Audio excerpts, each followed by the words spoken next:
Well, it's kind of hard to believe that the 30th anniversary of the natural areas is coming up, but it's been fun to reflect on all the changes that have occurred in the natural areas during that time. The natural areas were relatively few and far between.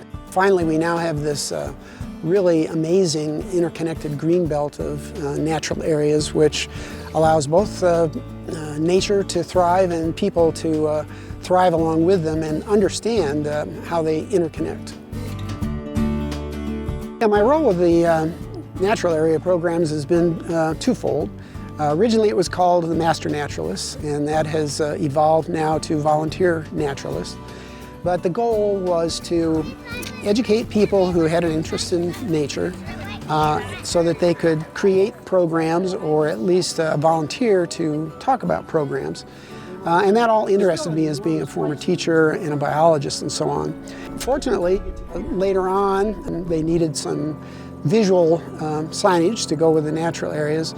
And so I was able to use my skills as a graphic artist and an illustrator to create some of the signage. So I've enjoyed both those aspects of my Master Naturalist career. So one of my first signs to do was cattail chorus. It was either the first or one of the very first signs that Sue Kenny, who was kind of the initial head of the Master Naturalist program, wanted me to create. And so we actually came out to the cattail chorus area, took a look at the pond, and of course she had a vision for some of the kind of elements in terms of animals and birds and that she wanted on there. And then it was up to me to kind of put it together. And I can remember working in my basement, creating the painting, because usually I'll use traditional media like acrylics and mixed media and so on. My wife Sharon came down, and I remember saying to her, you know, this is exactly the kind of stuff that I want to be doing. It certainly was an assignment which pleased me a lot and kind of set my career in motion in terms of writing and illustrating natural history projects.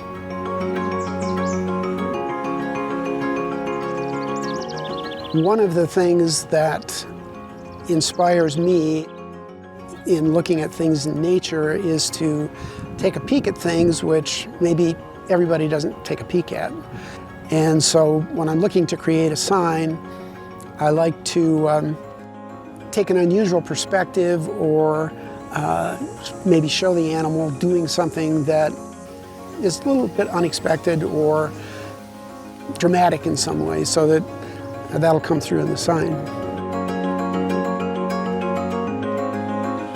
Well, it's always kind of fun to see a design or an image that I've created and actually see it in place.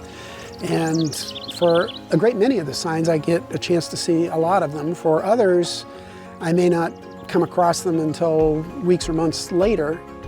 But it's always a surprise, and it's always fun, and it's good to know that you know, the vision that you had in creating the sign is something that might inspire somebody else to travel more trails as a result. So it's gratifying. The legacy that the natural areas leaves, I think, for the future is amazing, because it was hard initially to convince people that it was a good idea to buy property, for example, so close to Wyoming or in widely scattered areas. But it really was an amazingly good choice, because it combines some of the necessities of finding ways for wildlife to live and thrive in the area along with people. And the taxpayers saw the value in this, and they helped raise the money to make this a possibility. So I think the long-range benefits are going to go well into the future, and it's comforting that some people had a vision to look that far in the future to make that happen.